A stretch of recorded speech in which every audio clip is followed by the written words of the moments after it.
Oh shit. Taking my shot! Hit me first!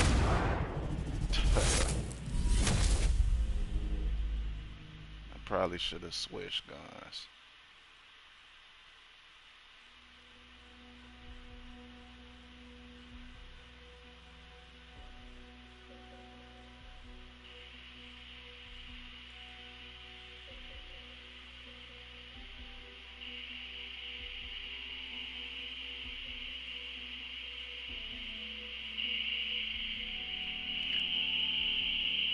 Oh, that's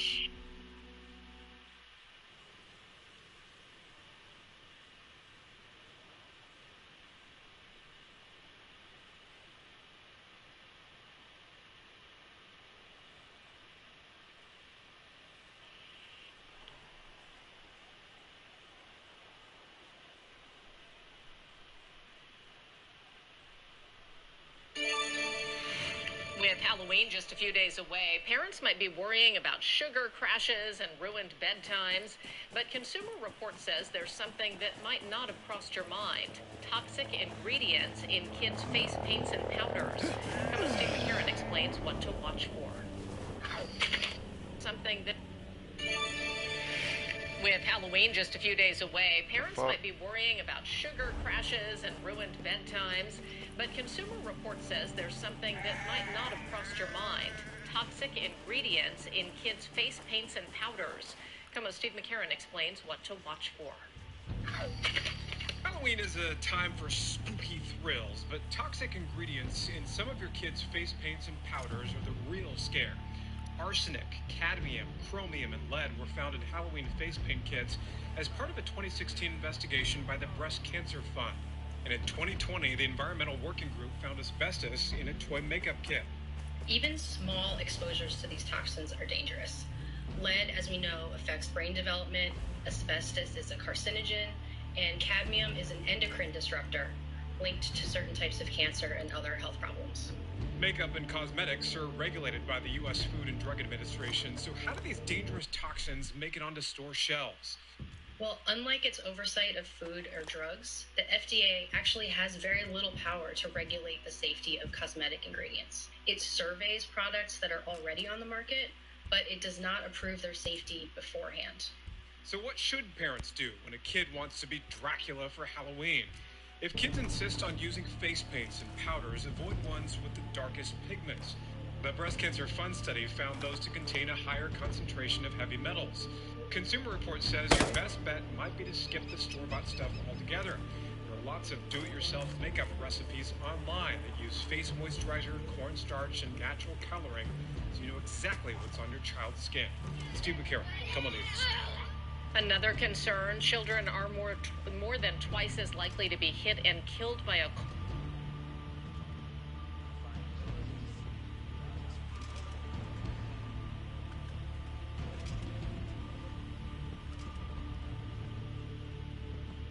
Nothing here! I'm moving to another sector!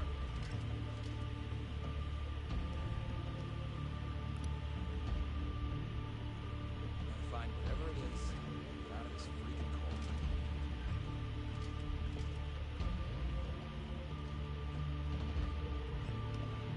I don't know. I haven't found anything. wow.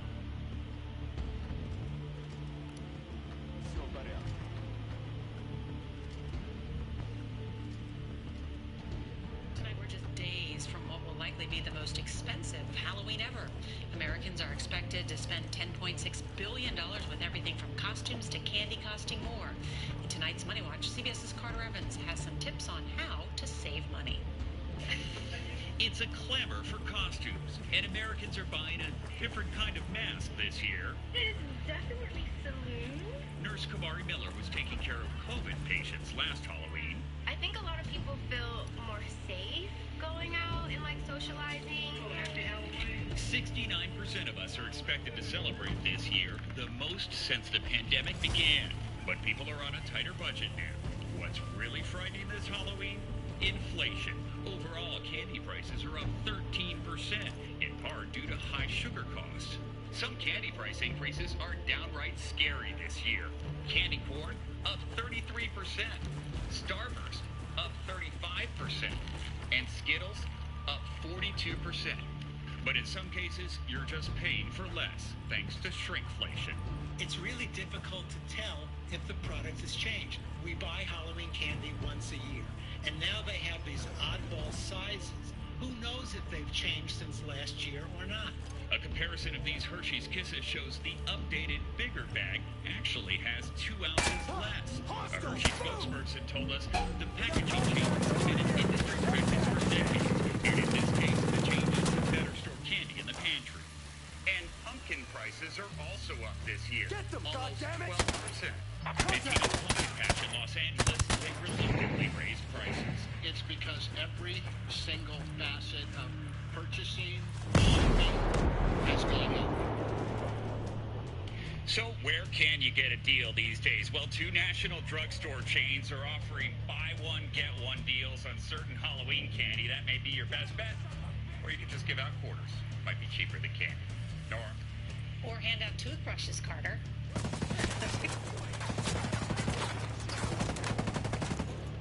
Let's say arsenic, lead, and asbestos in the Halloween makeup. Take him out.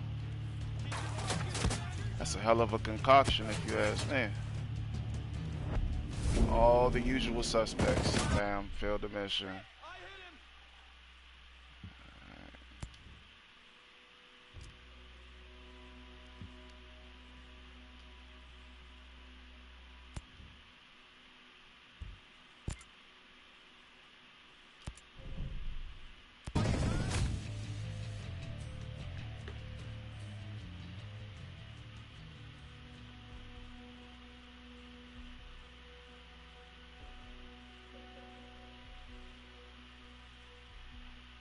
Oh yeah, and you'll be paying the same price but getting less. They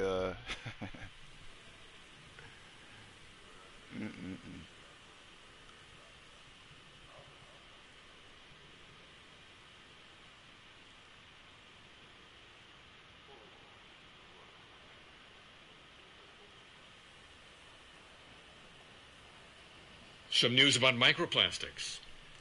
A week after Hurricane Ian passed by the Space Coast of Florida, one person walking along the coast, according to Florida Today publication, discovered a colorful yet depressing sight of what the storm brought to the beaches. Countless chips of plastic bits extending for maybe 200 feet, said Carrie Owen. She gathered a few handfuls before tiring and picking them up. It's, of course, microplastics. Hurricane Ian pushed onshore tiny pieces of the plastic, shed from clothes or dumped into the ocean, where they break down into smaller and smaller fragments, threatening people and creatures who ingest this danger. Nylon, polypropylene fibers from our clothing are among the most common microplastics. According to University of Central Florida researchers, old fraying boat ropes, fishing equipment, and other broken down plastic bits are the main culprits, at least in that part of the world. Boating, cruising, and tourism in general add plastics to the waters. The combination of hurricanes and tourism, scientists have discovered, can increase microplastic concentrations in the environment, making Florida the perfect microplastic storm, in addition to all the other great things about the state. When wind and storm surge churn the waters off Florida, they often disturb sediments, stirring up previously settled microplastics from the bottom of the ocean. These then get caught in waves, distributed far and wide along the beaches and wherever else the contaminated water flows. They can build up in top predators like humans, birds, and fish. Researchers have documented more than 180 animal species that have ingested microplastics, including sea turtles. In several species, plastics block the digestive system, damage organs, and result in reduced feeding, growth rates, and reproductive failure. Substances such as phthalates, PHTH, phthalates, which can cause cancer and endocrine disruption in humans, and other plasticizers used to increase flexibility, durability, and transparency of plastics, have shown up in whales and other marine life. Save the whales, except for the plastics. Crabs and oysters from the Indian River Lagoon, which humans eat, harbor tiny bits of plastics. Sometimes they lodge in crab gills, decreasing their ability to breathe. Most oysters appear unaffected. Oysters 1, crabs nothing. Eating them possesses unknown health risks for humans. Per Florida.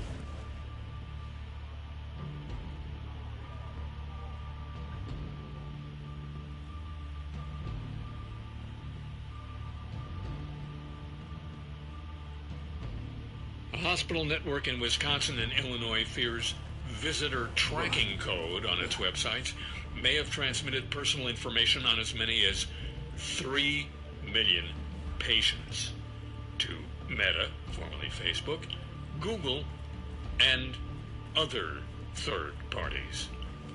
Who would they be? Advocate Aurora Health reported the potential breach to the U.S. government's Health and Human Services Department, as well as millions of patients. AAH has 27 hospitals, 32,000 doctors and nurses.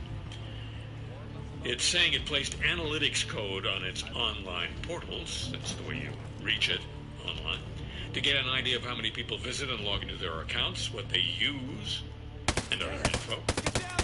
It's now been established that code, known as trackers or pixels, because they may be loaded onto pages as invisible single pixels, may have sent personal info from the pages patients had open to those providing the trackers, such as Facebook or Google.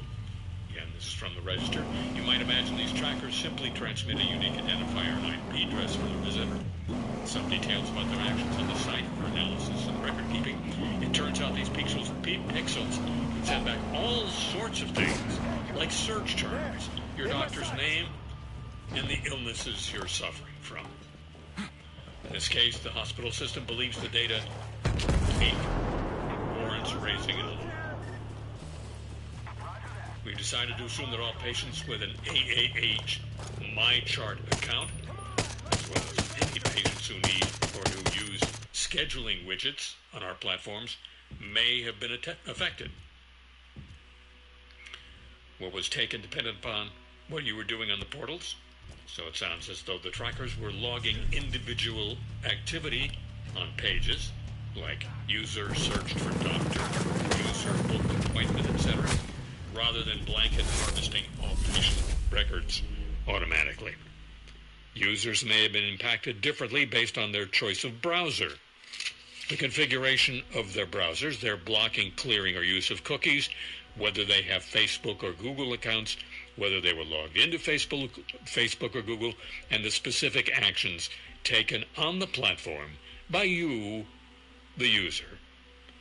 The data that may have been sent is extensive: IP addresses, appointment information, including scheduling and type, proximity to an AAH facility, provider information, digital messages, first and last name, insurance data, and account information may all have been exposed. But financial and social security information was not. According to the Register, it was shown earlier this year that the pixels sent by Meta, formerly Facebook, could collect a lot more than basic usage metrics, transmitting personal data back to Meta, even for people who didn't have Facebook accounts. Same is true of other trackers, such as TikToks, which can gather personal data regardless of whether a website's visitor has ever set a digital foot on the China-owned social network. Site and app owners have control over how much or how little is collected by the trackers they place on their pages. TikTok already faces a $29 million fine for failing to protect UK kids' privacy. AAH said it was using the trackers for analysis It only seems to just occur to them that this data is private health information and shouldn't really be fed to Facebook or Google. Quote, in an effort to deliver high-quality services to its community, AAH uses several third-party vendors to measure and evaluate information concerning the trends and preferences of its patients as they use our website, they said. Once AAH realized the pixels were tracking patient data and leaking it, it removed the code from its web pages. It's still evaluating how to prevent a future snafu. It could swear off such tracking in the future, but they didn't say they were going to do that. Such new technologies will be evaluated under our enhanced, robust technology vetting process, consistent with our commitments to patient privacy. Wasn't that robust so far? But it's a smart world. Anyway.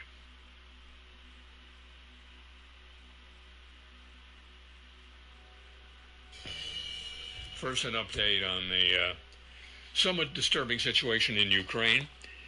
Ukraine's energy minister says he sees no sign of progress towards a deal involving Russia, Ukraine, and the UN nuclear watchdog.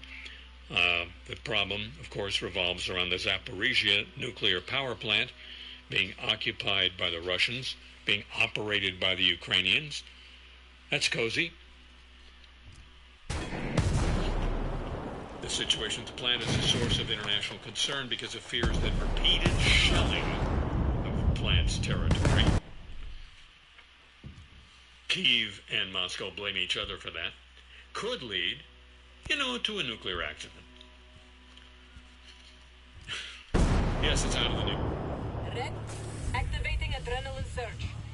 Thanks, Nico. Spotted. I got your 6.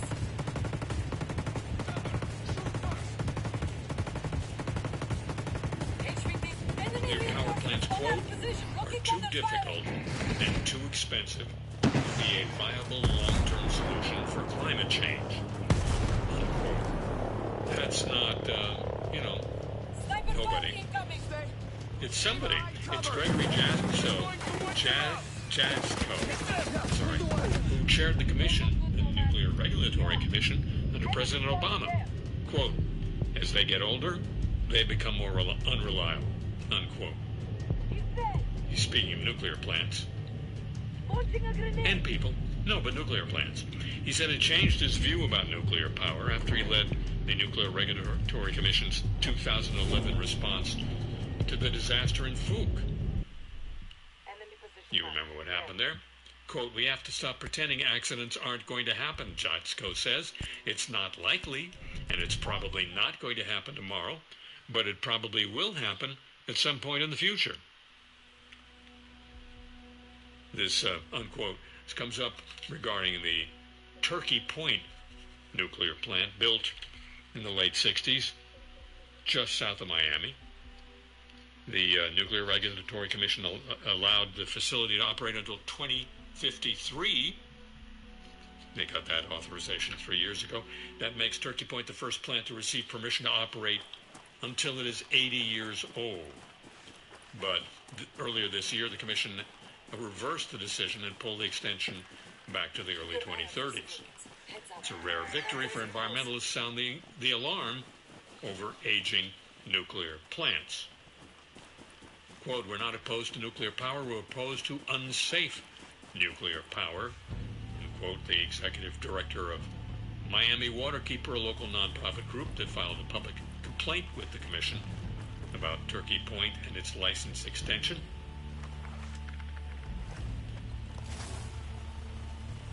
She, the executive director of Miami Waterkeeper, is a marine biologist and especially concerned about sea level rise and the threat of flooding at Turkey Point.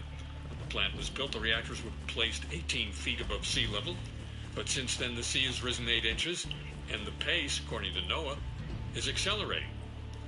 NOAA and 5 other federal agencies project that the area surrounding Turkey Point will see an additional foot of sea level rise by 2050, accompanied by 3 feet of flooding at least once a year. The plant's cooling system, critical to safe operations, would flood as would the main access road leading in and out, according to NOAA. Sea level rise in hurricane-prone Florida could also exacerbate storm surges. It's game over for this region if we get this wrong, says the biologist from Miami Waterkeeper.